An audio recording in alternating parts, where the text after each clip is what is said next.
Tu te réveilles et t'es comme « Wow, nouveau format ». Puis j'avais quand même décidé d'y aller avec quelque chose de très naturel, très petit, petit B. Oui. Pas malformation, mais avec le temps, elle est venue à gondoler sur le dessus. C'est ça, tu disais que tu as eu des petits problèmes. Donc, j'ai pris la décision de les faire enlever. Puis je voulais aussi un deuxième enfant, puis passer l'allaitement avec mes vrais seins. C'était un chirurgien. Puis je voulais pas être endormie. Donc, ils font juste geler. Et là, essayer de pousser là, comme vraiment fort pour essayer de la faire sortir en dessous. Là, Fait que t'es pas endormi, fait que tu vois tout. C'est ça que tu me dis? Oui. Pour moi, c'était un moins gros choc Que de te réveiller sans... Exactement. Donc, je l'ai entendu sacrer pour qu'il sorte ma prothèse. Puis ça a vraiment fait un genre de... Il a recousu ça, puis c'est ça, une petite bonne chance. Puis après ça, il m'a regardé en me disant, en tout cas, il n'y a pas de fille qui s'est fait enlever puis qui revient pas me voir d'ici 6 mois, ça, c'est impossible. Parce que on s'entend que tes seins, c'est comme avoir passé à la guerre. Là. Quand t'es arrivé devant le chirurgien et tu as expliqué ça, t'es-tu senti bien accueilli ou... Non. Non. Je suis un numéro. Je pense que consciemment, je voulais des relations impossibles. Donc, j'attirais des relations impossibles. Bien sûr. Parce que j'avais vraiment peur de l'engagement. J'ai exploré les apps de rencontre. Oui. J'ai eu quelques dates, pas beaucoup. Mais c'était un désastre. Je sais pas comment. Il l'a pas pris, puis j'ai dû le bloquer. Pour la tristesse puis le désespoir un peu dans les yeux de ma mère, là, ça c'est un brise-cœur. Tu sais, de se faire dire, d'entendre ma mère dire « Mireille, je sais plus quoi faire. » On est au deuxième entretien avec Mireille. Cette belle et franche femme qui m'a déconcerté avec ses révélations dans le premier épisode. Après des longues années en anorexie, en boulimie, en troubles de toutes sortes, on fait un autre bout sur l'estime de soi puis l'image de soi, au féminin surtout. On a une discussion sans détour sur pourquoi elle a choisi de se faire explanter, c'est-à-dire ôter des prothèses mammaires, de la réaction du chirurgien qui était pas super, de décider d'avoir l'opération sans être endormi. Il semble avoir été un peu traumatisante, mais ça a l'air que moins que du fait de se réveiller avec un nouveau corps un peu meurtri. Puis de ses expériences décourageantes sur les apps de rencontre. Elle va terminer ça avec son souhait, avec toute son expérience pour les femmes puis pour l'image qu'elles ont d'elles-mêmes. Franche, attachante, surprenante. Nous voilà au deuxième épisode avec Mireille, qui en a vécu beaucoup, mais qui aujourd'hui est radieuse. Parce que ça, c'est ce que les femmes veulent. J'ai osé parler à ta mère. Un tout petit peu. Non! Ouais. Puis elle me l'a pas dit. J'ai demandé de garder le secret. Mais j'ai dit si juste si elle était d'accord, bien sûr. Puis j'ai demandé si elle voulait t'écrire un petit mot. Oh! Elle va vouloir me faire pleurer. Ben, moi, j'ai passé proche. Oh là là. Dans la vie, on n'est jamais arrivé. Mais te voir grandir de l'autre côté du précipice me remplit tellement de joie, de fierté et de tendresse. Ton chemin a été long, ton combat ardu. Mais tu as été tenace, tu n'as jamais lâché.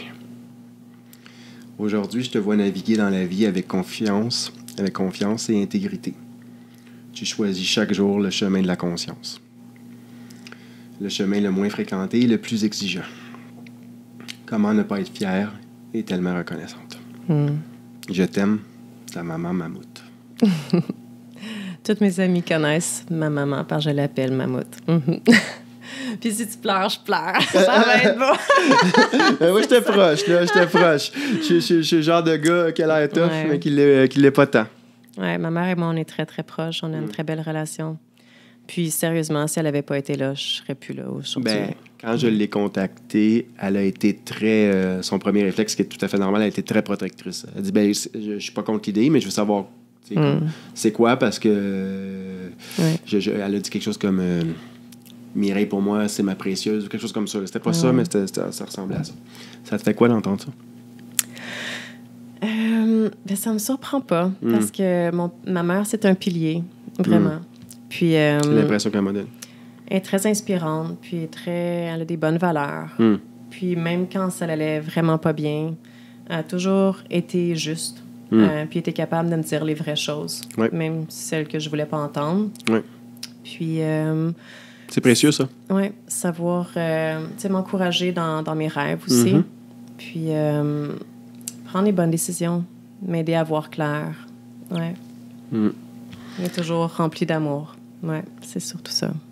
J'arrive, ça va être ma dernière question, puis après ça, j'arrive à la période 25-26 implants. Oui. Justement, le monde de la danse, particulièrement, mais le monde de l'acrobatie aussi, on est toujours en représentation, on est toujours devant le miroir. Il y a des gens qui nous surveillent, il y a des spectateurs dans la salle. Est-ce que ça ajoute le fait d'être toujours regardé? Est-ce que ça ajoute un poids, tu penses? Non. Non, pas pour toi. Non. Okay. Quand je suis sur scène, c'est le moment où est-ce que je me sens vraiment bien. Puis je me sens sur mon X. Quand que j'avais mes troubles alimentaires, qu'est-ce qui était difficile, c'est d'être avec mes professeurs, avec moi-même devant le miroir, puis de me juger pour avoir les lignes parfaites. Puis c'est ça que je trouvais vraiment difficile. C'est le regard vers moi-même et non pas comme... Ton propre regard. Ouais, de se donner en spectacle, c'est autre chose que d'être dans la classe de ballet pour avoir comme la perfection. Puis là, moi, je veux pas taper sur la tête de personne, mais à part cette dite prof-là qui t'a dit la phrase qu'on a parlé tantôt, la plupart du temps, tu le sentais comment, l'environnement des gens qui t'enseignaient puis qui te regardaient, pour peut-être même les autres filles avec toi, là? J'ai changé d'école, puis, en fait, là, j'étais rendue vraiment maigre. Donc, les profs me disaient de manger plus, mange des pâtes. Puis j'étais comme, mais voir que je vais manger des pâtes. L'ennemi numéro un. Donc, en fait, c'était le contraire. Là, les gens me disaient de manger, puis ça me tapait ses nerfs parce que... Arrêtez de regarder qu'est-ce que je mange, arrêtez de regarder ma boîte à lunch. C'est comme, fichez-moi la paix, là. OK. 25 ans à peu près, tu considères que tu es sorti des troubles alimentaires? 26. 26. Oui, 26 pour être plus précise, dans le sens que vers 25, 26, j'avais des comportements de boulimie beaucoup moins fréquents. J'essayais à chaque fois que ce soit moins souvent, de manger plus équilibré, donc d'être bien balancé avec mes gras, mes protéines. On connaît bien une bonne alimentation. Puis ça faisait quand même une différence, dans le sens que j'avais une meilleure énergie constante, j'étais moins veg. Oui, on est des machines. Là. Quand on donne pas le fuel, ça se passe pas. Exact. Là. Puis c'est ça, à un moment donné, j'ai déménagé, puis je me suis dit, je veux jamais me faire vomir dans cette nouvelle place-ci. Puis c'est ça que j'ai réussi à faire. Ouais. Tu l'as jamais refait? Exact. Wow, bravo. Ouais. Bravo. Pas eu de rechute. Ça a été tough, mais t'as pas eu de rechute. Exactement. Je me suis dit, 9 ans de ma vie passée là-dedans, c'est assez. OK. Puis là, tu m'as... Parce que c'est juste la deuxième fois qu'on se voit dans... T'es la personne que je connaissais le moins que j'interviewe. C'est pas vrai parce que je le faisais professionnellement en télé, là, mais je veux dire, dans ce contexte-ci. Là. Puis, tu m'as dit quelque chose, puis corrige-moi si c'est pas exact, mais tu m'as dit quelque chose comme... j'étais pas complètement développé comme corps de femme. Tu voulais avoir une poitrine. Exact. En fait, j'ai pas de sein. OK. Pour être honnête, c'est ça. Moi, petit Jésus, il m'a oublié, là. Non, c'est ça. T'en as jamais eu? Non, exactement. OK. Exactement. Fait que j'ai eu... bien que j'ai eu mes 2 enfants, j'ai pu allaiter et tout. Puis oui, j'avais des seins parce que, c'est ça, du lait et tout. Mais après ça, je suis vraiment revenue à... plus de seins. Okay. Moi, dans des sites spécialisés pour commander des brassières adaptées, quand tu es rendu dans le 34 AA puis que c'est grand sur toi, tu as peut-être juste besoin d'un cache-mamelon. Là, OK. Ah oui, mais c'est ça. Tu veux quand même qu'à travers ton linge, tu aies une forme, là, pas ressembler à un enfant non plus de 10 ans. Là, Pourquoi tu décides, en fait, d'avoir des prothèses mammaires? Parce que, justement, je trouvais que j'avais le corps d'une petite fille. Puis j'étais tannée de ça. J'étais tannée de vivre ce complexe-là à tous les jours, en maillot, en me regardant. C'est comme si j'avais vraiment la difficulté à faire la part des choses, de dire, tu sais, je suis une femme, peu importe, sain, pas sain. C'était comme pas possible. T'sais. Puis je me suis dit, écoute, j'ai la possibilité, j'ai de l'argent de côté, je suis tannée. Donc, je passe à l'action. OK. Ouais. Puis la journée avant, la journée après, comment ça se passe pour toi? J'étais bien accompagnée, dans le sens que, c'est ça s'est bien passé. Tu te réveilles et t'es comme, wow, nouveau format. Puis j'avais quand même décidé d'y aller avec quelque chose de très naturel, très petit. Là. C'était du B, là, un petit B. Oui. C'est la plus petite prothèse possible, quasiment pour des implants. Puis Puis c'est ça, c'était un look qui était très naturel. J'étais très contente de ça. Puis écoute, c'est juste le plaisir de pouvoir remplir un maillot, puis les costumes, puis à chaque fois, tu sais, c'était un problème, les maillots de bain, tu sais, c'est pas bien adapté là, pour ceux qui n'ont pas de sein. C'est vraiment terrible.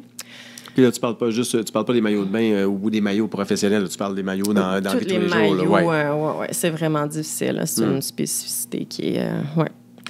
Fait que pour ça, c'était vraiment plus facile. C'est sûr que dans l'intimité aussi, là, tu te poses pas de questions, là, dans le sens que, tu sais, let's go, on enlève la brassière, tu sais, il n'y a plus de gêne, tu sais, c'est... Après l'opération, tu faisais? Après l'opération. Parce qu'avant, t'en avais? Ben oui, tout à fait. Avant, je pense que je gardais toujours un chandail ou quelque chose par-dessus. Une camisole ou quelque chose. Tu l'as pas dévêtir complètement? Non, c'était impossible. T'avais peur du jugement des hommes qui t'accompagnaient? Oui, tout à fait. Parce que même pour moi-même, quand que je me regardais dans le miroir, j'étais comme, c'est pas normal. Il y a personne qui est faite comme ça. Voyons donc, beaucoup d'auto-jugement. Puis là, j'en suis pas un expert, puis peut-être que je me trompe, mais il n'y a pas des fois où ça peut être l'État qui paye pour ça? Oui, tout à fait. OK, mais c'est pas ton cas? Non, c'est pas mon cas, parce que j'ai quand même des glandes. Ah! Mais tu sais, les glandes peuvent être en dessous, puis très petites, puis cachées, quoi que ce soit, mais tu as quand même des glandes. OK. Donc, si moi, tu n'avais pas eu ça, il aurait pris... Là, il considère comme ton sein est non fonctionnel, tu sais. OK. Mais tu sais, j'ai un mamelon, mais je veux dire... Poussé. Exactement. Ah, exactement. Je comprends. OK. C'est pour ça que j'ai pu allaiter facilement. Tu sais, je veux dire, là, j'ai eu comme des gros seins. Oui. C'est ça. Ce qui était pour toi du B+. Exact. Okay. Wow! On s'est gâtés. Oui. Mais c'est sûr que quand tu arrêtes ton allaitement, écoute, ça disparaît. Est-ce que tu as senti... Parce que là tu... Ben, là, c'est bizarre, mais ça me vient en tête, mais je trouve qu'il y a quand même un parallèle entre les deux, parce que dans les deux cas, tu te regardes puis tu voudrais être un peu différente, tu sais. Tout à fait. Puis je veux pas te mettre des mots dans la bouche, mais... je sais pas à quel point je vois une similitude, dans le sens que c'était tellement un état d'esprit qui était différent pour moi. Il y en a un qui c'était... je me sentais pas bien de l'intérieur. Là, je me sentais déjà très seule, c'était très difficile. Puis là, je sais pas, mes troubles alimentaires, c'est comme venu à quelque chose que j'étais capable de prendre, de contrôler. Ça, c'était plus un choix personnel à dire, je suis tannée, je veux aller mieux, j'ai plus ce complexe-là, donc je veux passer à autre chose dans ma vie. C'était la femme en toi qui avait le goût d'être bien. Exact. C'était déjà plus positif. Exact. C'est aller vers juste l'épanouissement. Puis je me suis dit, mais écoute, si ça passe par des prothèses, allons-y. Là, il y en a plein qui s'en font mettre. Ben, absolument. Moi, je dois connaître 8 à 10 femmes qui l'ont fait. Oui.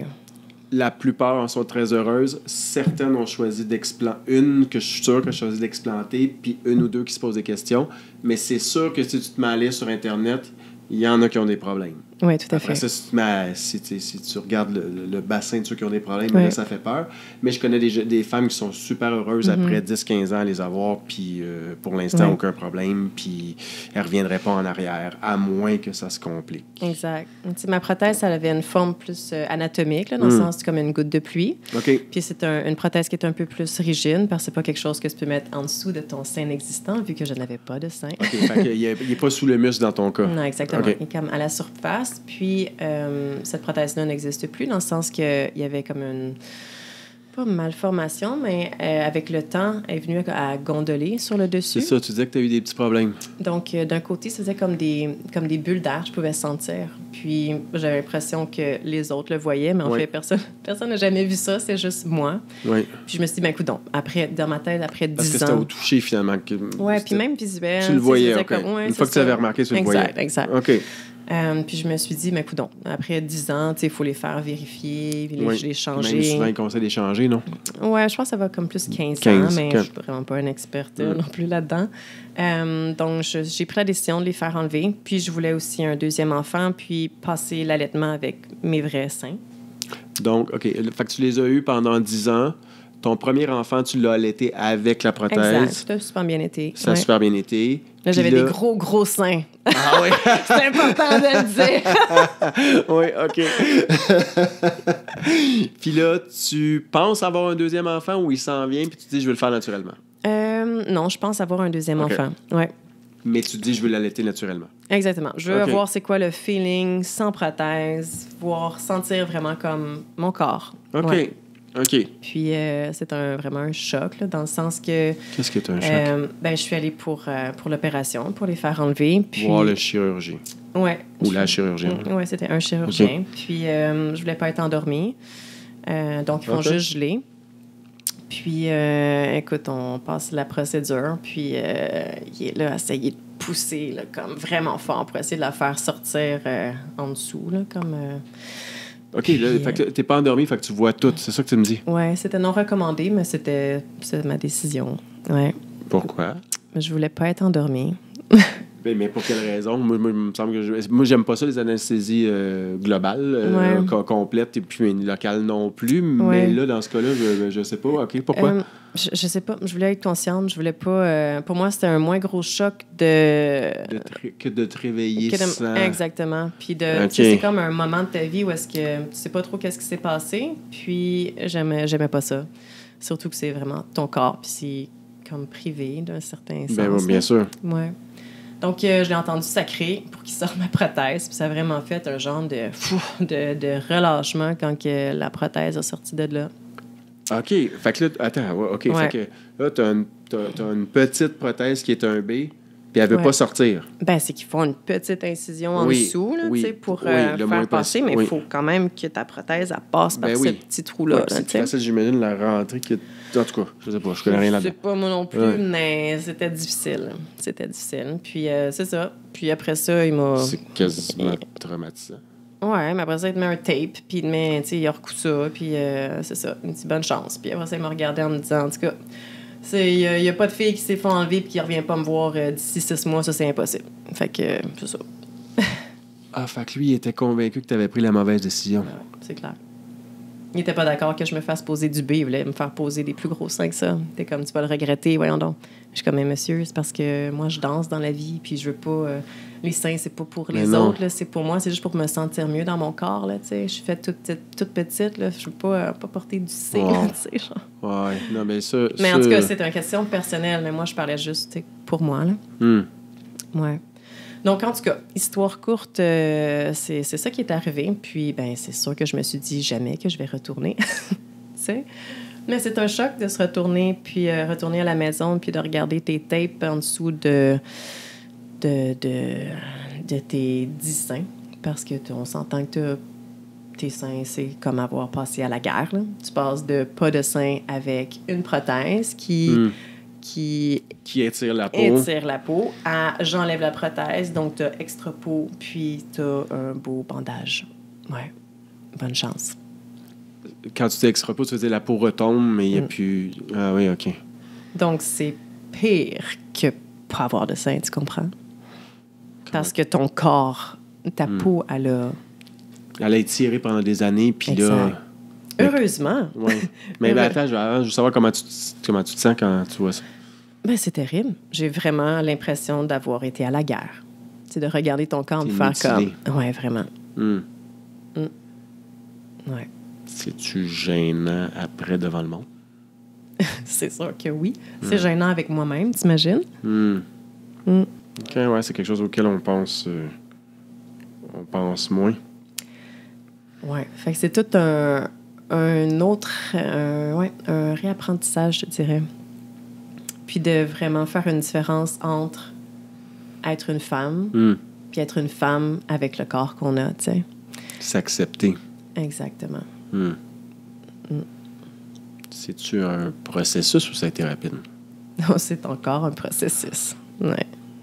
Puis là, on est combien de temps plus tard? On est aujourd'hui. Oui, depuis que tu les as fait enlever. Oui. On est combien d'années après l'explantation? 15 ans. OK. Fait que c'est s'accepter comme femme globalement, pas juste cet événement-là. Exact. Ah ben, OK. C'est de retrouver c'est quoi l'image de la femme à travers pas avoir de sein.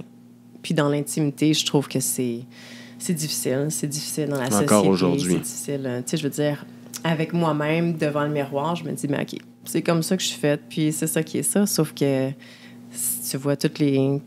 N'importe où tu te promènes, c'est les seins, c'est la femme, c'est le botox, c'est name it, là, maintenant, tout est... Puis moi, je me suis dit, je veux plus... Je veux plus faire partie de ça. Non, exact. Moi, c'est naturel. C'est comme ça que je suis, puis c'est comme ça que je vais être. Je m'alignais naturellement vers l'image de la femme, particulièrement sur les réseaux, mais je vais te poser une dernière question. Quand tu es arrivé devant le chirurgien et tu as expliqué ça, t'es-tu senti bien accueilli ou... Non.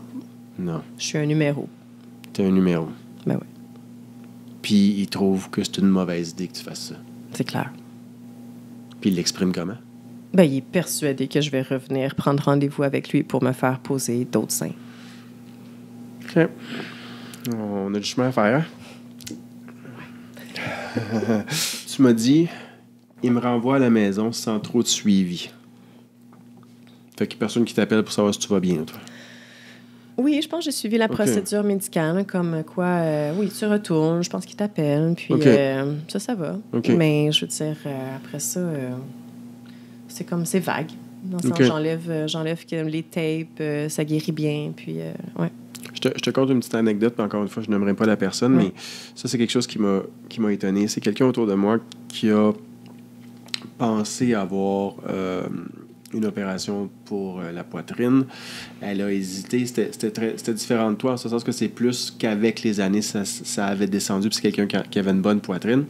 Elle était des enfants, blablabla. Ouais.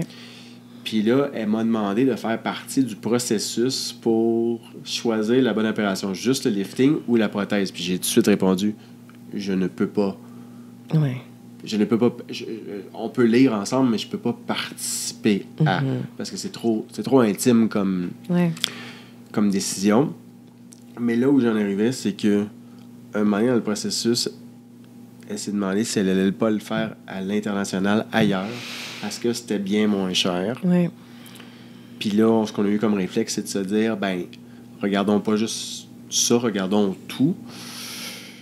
Puis à un moment donné, on s'est rendu compte que ici, ça coûtait le double, puis il te renvoyait à la maison le jour même, puis il t'appelait s'il y avait quelque quoi. Mais là-bas, puis c'est le truc que moi, je trouvais le plus rassurant, il a gardé à la clinique 3 nuits, donc 2 fois les infirmiers infirmières changeaient les pansements aux 48 heures. Okay. Après ça, tu t'en allais dans une chambre d'hôtel, puis il repassait une 3e fois vérifier que tout était correct. Puis là, j'étais comme... Wow. Ben, ça, par exemple, c'est...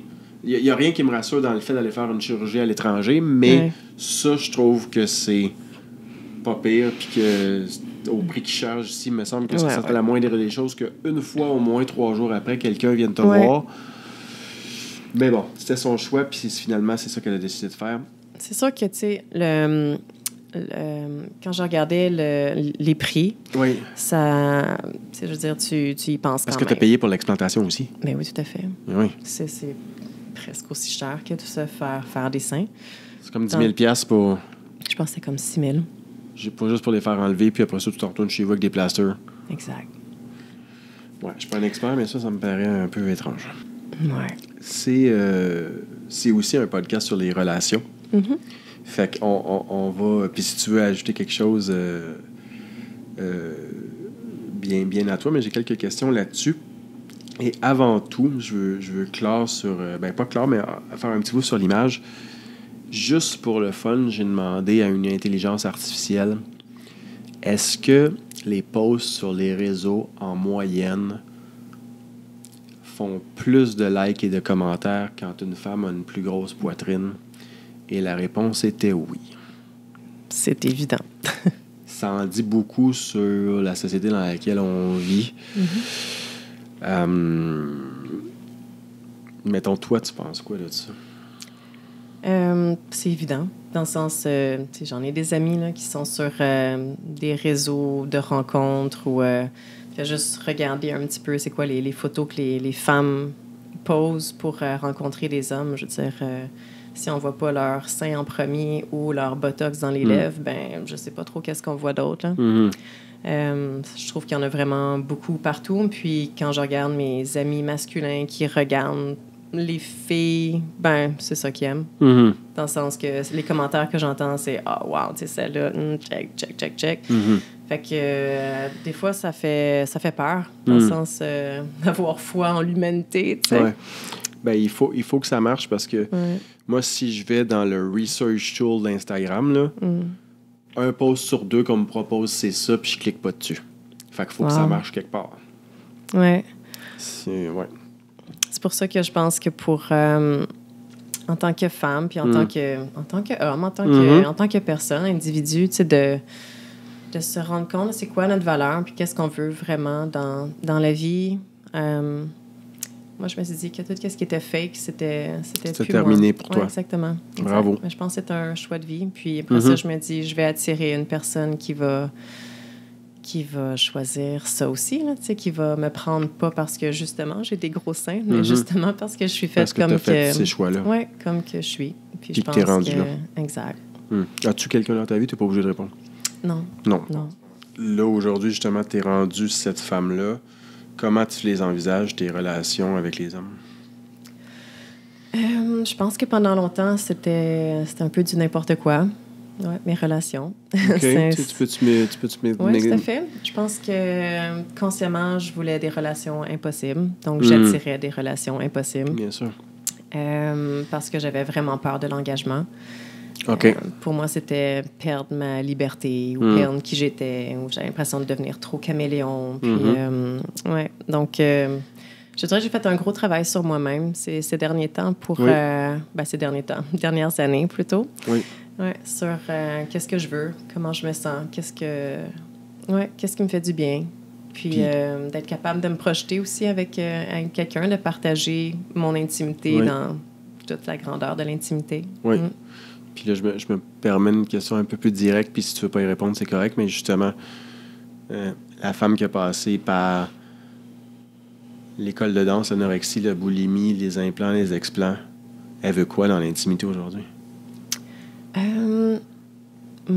Rencontrer une personne, rencontrer un homme qui partage les mêmes valeurs que moi, pouvoir s'épanouir, s'entraider ensemble, partager des projets communs. C'est aimer la vie, aimer le bonheur. Très important. T'es-tu sur les apps de rencontre? Non, je ne suis plus sur les apps de rencontre. Tu n'es plus. Je peux te demander pourquoi?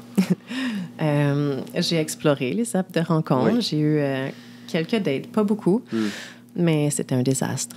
Je ne sais pas comment dire autrement. C'est un désastre. Dans le sens que... Moi, je trouve le phénomène social fascinant. Moi, je suis dessus. Je fais partie des gens pour qui ça se passe pas trop mal. Je rencontre des gens vraiment, vraiment intéressants. Mais les choses qu'on me raconte, par exemple, particulièrement les femmes, là, je trouve ça fascinant. Oui. Des fois inquiétant, mais fascinant. Mais je pense qu'il y a beaucoup de déséquilibre mental, autant chez la femme que chez l'homme. Tu me donnes un exemple? Je suis curieux de savoir ce que ça faisait pour toi. J'ai des exemples, j'en aurais tout plein, mais... on a un peu de temps. S'il y en a un que tu veux raconter, si tu veux pas, c'est correct aussi. Non, mais dans le sens que, tu sais, on s'entend que quand on commence une relation, pas une relation, mais du dating, tu sais, on s'envoie quand même des belles choses, on a hâte de se voir, tu sais, c'est des choses qu'on peut écrire quand même facilement, tu sais. Puis, rencontrer cette personne-là, ça se passe bien, mais tout de suite, je sais qu'il n'y aura pas de futur. Il n'y aura pas de lendemain. C'est le fun, mais il n'y aura pas de lendemain. Exactement. Donc, tu sais, aller souper, se faire reconduire. Ça, c'est correct aussi. Là. Je veux dire, tout à fait. On peut avoir dans une ma soirée, tête, à moi, tu sais, avoir une date, c'est ça. C'est rencontrer la personne, puis voir comment on se sent, comment ça se passe. Puis, tu sais, c'était agréable, c'était très sympathique. Mais pour moi, je savais que c'était pas un bon fit. Donc, tu sais, on s'est fait une bise, je suis retournée chez moi. Puis après ça, je reçois... Mais en fait, c'est pas vrai. J'ai laissé une journée passer. Puis là, j'ai comme dit que, tu sais, c'était très sympathique. La place était vraiment superbe. Tu sais, merci pour tout. Mais c'est ça. Tu sais, je vais passer à autre chose. Je sais pas trop. C'était pas pour toi. Exactement. Puis c'était vraiment pas méchant. C'est juste... Bien formulé, mais... Exact. Puis il l'a comme pas pris. Il l'a pas pris parce que j'imagine que pour lui, il avait eu une belle date. Puis qu'il s'est imaginé par le partage, les choses qu'on s'était dites, que ça voulait peut-être dire quelque chose de plus. Ouais. Dans le sens, je suis une personne juste honnête, puis j'ai pas de tabou. Donc, tu sais, je peux parler de n'importe quel sujet. Donc, c'est sûr que je peux parler de sujets plus intimes que de parler du beau temps, là, tu sais. Ouais. Puis, c'est ça. Il l'a pas pris, puis j'ai dû le bloquer. Il revenait à la charge tout le temps. Oui, parce que, je veux dire, je défilais ces messages, là, comme quoi que que j'avais fait des promesses. Puis, fait que tu te dis, voyons, je comprends pas. Fait que c'est sûr que cette personne-là a été blessée dans d'autres relations. On a tous été blessés, bien sûr. Sauf que... La différence entre les gens, c'est pas ceux qui ont été blessés, c'est ceux qui ont pris la blessure pour guérir puis avancer. Donc, tu sais, c'est ça. Puis, tu sais, ça, c'est une histoire, mais je veux dire, il y en a plein où est-ce que tu te rends compte que les gens, ils n'ont pas fait leur bout de chemin ou ça ne fit pas. Mais ça, je l'ai souvent entendu, par exemple, et un peu plus de la part des hommes. Si une femme est gentille et avenante, il y a plus rapidement, pas pour tous, mais plus rapidement, l'impression que ça devrait aller plus loin. Tu sais, mais elle a le droit d'être juste gentille, là. Oui, puis cette personne-là, on ne s'est pas embrassé. J'ai donné aucun signe. Vous êtes vus une seule fois. On s'est vu une fois, on a passé du bon temps, dans le sens, on est capable de rire, puis dire, on irait prendre un café ensemble, on aurait je sais que j'aurais du bon temps, tu comprends? Sauf que ça veut pas dire que je te veux comme copain, là, tu sais. Mais non. Puis, il aurait pu se développer une amitié ou pas du tout. Ou même, je veux dire, c'est pas parce que tu es sympathique puis que c'est le fun que nécessairement la personne a le goût de continuer, là. Ouais. Ouais, OK. C'était-tu ta pire date, ça? Non. Tu gagnes de la raconter. Aïe, aïe! Puis après ça, j'arrive à la fin tranquillement. Des pires dates. Il y a eu des affaires... Non, je pense que ça va arrêter là. OK, ouais. OK, t'as bien fallu la raconter. Ouais, non, c'est ça. C'est correct. Là, j'avais oublié un petit truc, mais souvent, je laisse...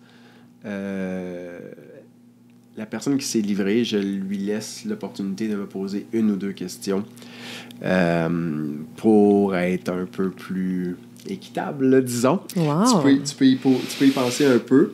En attendant, si ça peut être avant, ça peut être après. En attendant, si tu as le goût de nous lire un dernier bout que tu as choisi pour clore, t'es pas obligé, mais ce serait le fun. Ou puis relater à aujourd'hui où t'es rendu. Moi, j'aimerais savoir... en fait, tu devrais répondre pour les hommes. Je vais essayer, mais je ne suis qu'un. Exact. L'apparence de la femme, ouais, en couple. Comment que tu perçois ça? Dans le sens fantasme ou comment vois-tu la femme à travers son corps? OK. Ou la féminité. Est-ce que la féminité passe contrairement par à toi, moi, je me suis pas préparé. OK, j'ai déjà touché à ça dans une autre fin de podcast, mais je vais essayer d'ajouter un tout petit peu. C'est quand même différent. Je tiens à dire que je me considère chanceux parce que j'ai eu la chance d'avoir des belles femmes autour de moi pas mal toute ma vie. Puis j'étais pas particulièrement cruiser ou whatever. La plupart des blondes que j'ai eues, je dirais, étaient jolies et aussi intelligentes, absolument, et empathiques et brillantes. Donc, c'est dur pour moi de se positionner de la place d'un homme qui a peut-être moins eu cette chance-là. Tu comprends ce que je veux dire? Parce que j'ai pas eu à flasher de l'argent ou whatever. J'ai juste eu à être moi. Je comprends. Et pour être honnête, c'est sûr qu'au niveau désir, généralement, ça ajoute quelque chose que la personne soit jolie. On s'entend? Oui. Moi, par contre, puis là, je me sens quasiment mal parce que je veux pas te faire sentir mal, mais c'est le cas aussi de beaucoup d'hommes autour de moi, mais pas tous. On a souvent trouvé que les femmes s'en demandaient trop, justement, sur la minceur. À supposer, puis là, je vais mettre des chiffres pour en mettre, là, mais je dis pas, ça pourrait être plus, ça pourrait être moins, mais à supposer qu'une femme est très belle à 120 et en santé, la plupart des hommes autour de moi, s'ils ont à choisir plus ou moins 8-10 ou plus. Ouais. On va préférer 8-10 de plus que 8-10 de moins. Puis on a tendance à aimer un petit peu plus de pogne que beaucoup plus mince. Ouais. Fait que ça, je te dirais que c'est ce qui est l'idée générale autour de moi, mais il y a des exceptions partout puis tout, mais je vois pas beaucoup d'hommes autour de moi qui ont demandé à leur blonde de maigrir, disons. OK. Mais j'ai connu des gens que c'est arrivé, par exemple. Comme devant moi, là, me faire dire ouais, t'es un peu pourquoi, blablabla, ou me faire raconter que le chum a dit ça, puis j'étais toujours comme ouais, donc tu dis ça, tu sais.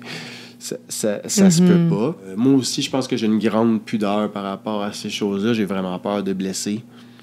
Fait que je fais très attention, puis je mets des gants blancs où j'en parle juste pas, en fait. C'est plus ça. Ma partenaire du moment, je dirais, est super jolie, mais elle est certainement pas très mince. Je sais pas combien elle pèse, mais elle doit peser autour de 140 livres. Elle n'est pas minuscule, là. L'autre truc que je peux ajouter là-dessus, c'est que ce qui a évolué positivement pour moi, par contre, ça aussi j'en avais parlé un peu avant, mais c'est pas tout à fait pareil, c'est que peut-être que plus jeune, j'avais tendance à aller très naturellement et très fortement vers les relations passionnelles. Donc, s'il n'y avait pas cette espèce de gros oomph-là de papillon, de genre, on a le goût de s'arracher le linge sur le dos au moins une fois par jour, j'avais tendance à me dire « Ah, elle est cool, mais... Chose que je regrette un peu avec le temps et que je mets moins de l'avant. Bien sûr que ça prend du désir dans une relation intime, mais j'ai laissé plus de place à la meilleure amie, à explorer autre chose, quitte à se laisser un peu de liberté pour voir ailleurs, si pas en quantité, là, juste un peu moins, disons, encadré qu'un couple standard. Comme un brin plus de liberté. Pas de polyamour, des trucs de même, c'est pas de ça qu'on parle. Juste pas, t'as frenché un tel, as-tu encore le goût d'être avec moi? Oui, bof. Moi, je viendrai pas fou avec ça. Fait que oui, là, c'est le bout que j'aurais voulu comprendre plus jeune. Peut-être laisser... Quand c'est très de même... Quand c'est très tendu sexuellement, ben c'est tendu comme... dans le reste aussi souvent. Pas partout, là, mais j'ai eu une relation qui était particulièrement tendue. Ce qui nous unissait, c'était ça.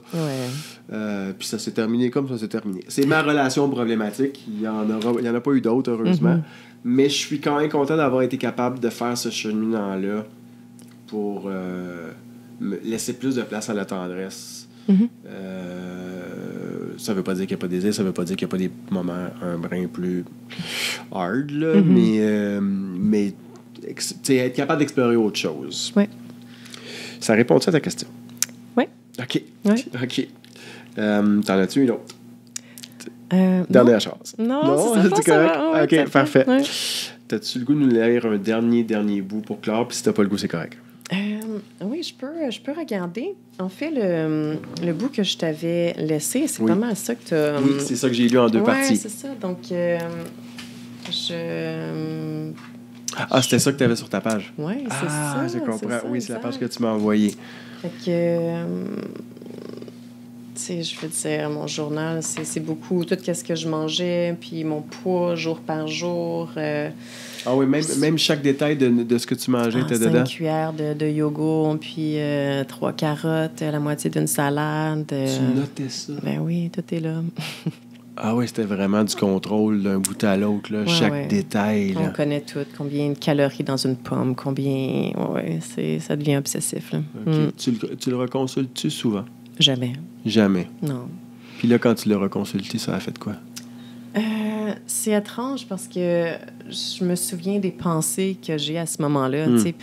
J'ai tellement changé mon circuit mental que de retourner là-dedans, en fait, je vois juste beaucoup de tristesse, de solitude, que ça allait vraiment pas bien. Donc, je suis comme détachée de ça parce que ça fait tellement d'années. Puis c'est vraiment... d'une certaine façon. Ben oui, tout à fait. C'est tellement derrière moi, mais j'aurais jamais été capable de parler des troubles alimentaires avant. Là, c'est évident. Je te pose ma dernière question dans ce cas-là. Qu'est-ce que tu te souhaites à toi et ou qu'est-ce que tu souhaites aux femmes? C'est une grosse question. Prends ton temps. L'amour. Ouais, l'amour de soi, avant tout. Je pense que quand on a l'amour de soi, on est capable de donner de l'amour. Puis si on n'a pas l'amour de soi, ben malheureusement, on reste dans notre petit cochon, puis ça se limite là. Je pense que l'amour avec un grand A dans toute sa splendeur et ses possibilités, pour moi, c'est la réponse. Donc, tu sais, j'ai des fois des personnes qui viennent de me voir puis qui me disent, mais, tu sais, ma fille, elle a un trouble alimentaire, qu'est-ce que je fais, comment je peux l'aider? J'ai pas la réponse parfaite, autre que de leur dire, parler, essayer de parler. On n'essaie pas de changer les gens, on essaie juste de comprendre c'est quoi qui se passe, c'est quoi qui vit. Puis dire qu'on est là aussi. On est là, exactement, de tendre la main, puis de se sentir... Tu sais, si ma mère m'avait pas dit, ben moi, je vais jamais te lâcher, Mireille, là, je vais toujours être là pour toi, puis moi, je vois la lumière, là. Je pense que c'est le message qui m'a le plus touchée. En fait, de voir que je faisais de la peine à ma mère, c'était bien plus atroce que de vivre un trouble alimentaire avec tout ce que ça a pu impacter.